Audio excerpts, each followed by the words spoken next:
Սիրո մայրաքաղաք Փարիզի սրտում արդեն երրորդ անգամ անցկացվող պրեստիժ միջազգային մրցանակաբաշխությունը այս տարի նույն հարկի տակ էր մեկտեղել համաշխարհային հաջողություններ գրանցած հայերին, նշելու, գնահատելու եւ մեծարելու նրանց ներդրումը երկրի զարգացման եւ ազգային ինքնության պահպանման գործում։ Այդ օրը Փարիզը հերթական անգամ հայկական շնչով էր ապրում։ Հայաստանի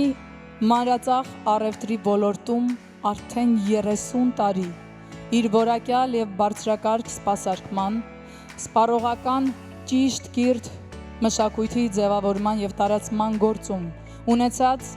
բացառիկ ներդրման համար ՍԱՍ-ը ճանաչվեց տարվա լավագույն սուպերմարկետ։ Թեժ մրցապայքարից հետո միջազգային մրցանակաբաշխության ժամանակ հնչեց տարվա լավագույնի, հենց ՍԱՍ սուպերմարկետի անունը։ Այս մրցանակը վկայում է այն աշխատանքի արդյունքի մասին, որն անշեղորեն ներդրվում է յուրաքանչյուր մասնաճյուղում սպառողին առաջարկելով միշտ թարմ ու որակյալ տեսականի։ Ուզում եմ շնորհակալություն հայտնել ժյուրիի անդամներին, փորձագետներին, բարձր վստահության համար, ինչպես նաև պրեստիժ մեդիային։ Մրցանակաբաշխության ընթացքում արժանապատվության, նվիրումի եւ ազգային պատկանելիության մասին խոսվեց տարբեր ձևաչափերով։ Մասնակիցների թվում կային կրթության, առողջապահության, մշակույթի, արտադրության եւ սպասարկման ոլորտի ներկայացուցիչներ։ Մրցակցությունը հատկապես թեժ էր սուպերմարկետների ոլորտում, որտեղ մասնակիցները հավակնում էին համարում ունեցող խոշոր ցանցեր։ Եվ ահա, երկար սպասումից հետո փարիզյան հարթակից հնչեց ՍԱՍ-ի անունը։ Մրցակցությունը եղել է շատ թեժ,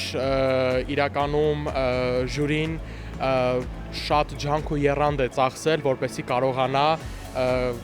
ստանալ այն սուպերմարկետի անունը, որը լինելու է առաջինը։ Սա պարզապես մրցանակ չէ, սա ողջ թիմի տարիների աշխատանքի արդյունքն է։ Այս կարևոր մրցանակը ոչ միայն գնահատում է անցած ճանապարհը, այլ նաև դառնում է նոր մարտահրավեր, շարունակելու լինել ոլորտի առաջատարը։ Մեր ամենօրյա աշխատանքը